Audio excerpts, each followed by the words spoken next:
வணக்க மக்களே, அவசரமாக பார்க்கணும். நண்பனின் பேச்சை கேட்டு புதாருக்கு சென்ற பெண் காவலர் அரங்கேறிய காது கூசும் கொடூரம். சிவகங்கை மாவட்டம் ஆயுதப்படை பிரிவில் பணியாற்றி வரும் திருமணமான பெண் காவலர் ஒருவர் நண்பன் என்ற நம்பிக்கையில் சந்திக்க சென்ற பொழுது அவருடன் வந்த இருவருடன் சேர்ந்து மூவரும் தகாத முறையில் நடந்து கொண்ட சம்பவம் பெரும் பரபரப்பை ஏற்படுத்தி உள்ளது. சம்பவம் தொடர்பாக போலீசார் தரப்பில் தெரிவிக்கப்பட்டுள்ளதாவது: மானாமதுரை அருகே உள்ள தூதை கிராமத்தைச் சேர்ந்த 28 வயதான ராபின் என்பவருடன் அந்த பெண் காவலருக்கு முன்பில் இருந்தே பழக்கம் இருந்ததாக கூறப்படுகிறது. இருவரும் நண்பர்களாக பழகி வந்த நிலையில் சில நாட்களுக்கு முன்பு ராபின் செல்போன் மூலம் அந்த பெண் காவலரை அவசரமாக சந்திக்க வேண்டும் என அழைத்தார்.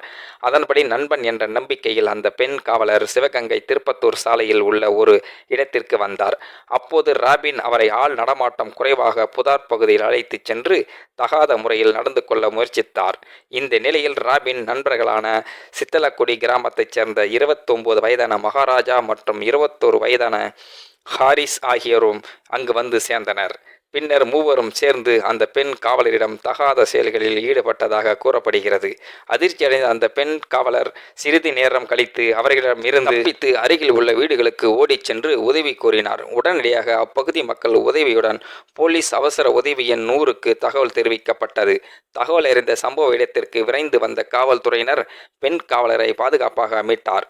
சிவகங்கை மாவட்ட காவலர் கண்காணிப்பாளர் சிவபிரசாத் உத்தரவின் பேரில் துணை காவலர் கண்காணிப்பாளர் அமலா ஆட்வின் மற்றும் அனைத்து மகளிர் காவல் நிலையம் ஆய்வாளர் மாரீஸ்வரி தலைமையில் தனிப்படை அமைக்கப்பட்டு விசாரணை மேற்கொள்ளப்பட்டது. பெண் காவலர் அளித்த புகாரின் அடிப்படையில் ராபின், மகாராஜா மற்றும் ஹாரிஸ் ஆகிய மூவரையும் கைது செய்து விசாரணைக்கு அழைத்துச் சென்றனர். அவர்கள் மீது பாலியல் அத்துமீறல் உள்ளிட்ட சட்டப்பிரிவுகளின் கீழ் வழக்கு பதிவு செய்யப்பட்டு நீதிமன்றத்தில் ஆஜர்படுத்தப்பட்டு சிறையில் அடைக்கப்பட்டனர். சட்டம் ஒழுங்கு பணியில் ஈடுபட்டு இருக்கும் ஒரு பெண் காவலரே இத்தகைய சம்பவத்திற்கு ஆளானது சிவகங்கை மாவட்டத்தில் பெரும் அதிர்ச்சியையும் பரபரப்பையும் ஏற்படுத்தி உள்ளது. விசாரணை தொடர்ந்து நடைபெற்று வருகின்றது. மக்கள், இந்த மாதிரியான அதிசய சம்பவத்தை பற்றி நீங்கள் என்ன நினைக்கிறீர்கள் அப்படிங்கிறத மறக்காம உங்களோட கருத்துக்களை கமெண்ட் பாக்ஸில் சொல்லிடுங்க. முடிந்த அளவுக்கு இந்த வீடியோவை மற்றவங்களுக்கும் ஷேர் பண்ணுங்க. கூடவே நம்ம சேனலையும் சப்ஸ்கிரைப் பண்ணி விடுங்க. தேங்க்யூ ஃபார் வாட்சிங். இது போன்ற செய்திகளை உடனுக்குடன் நீங்கள் தெரிந்து கொள்ள மறக்காமல் எங்களுடைய சேனலையும் சப்ஸ்கிரைப் செய்யுங்க. கூடவே பக்கத்தில் வரும் பெல் ஐக்கானையும் கிளிக் செய்யுங்கள் மக்களை.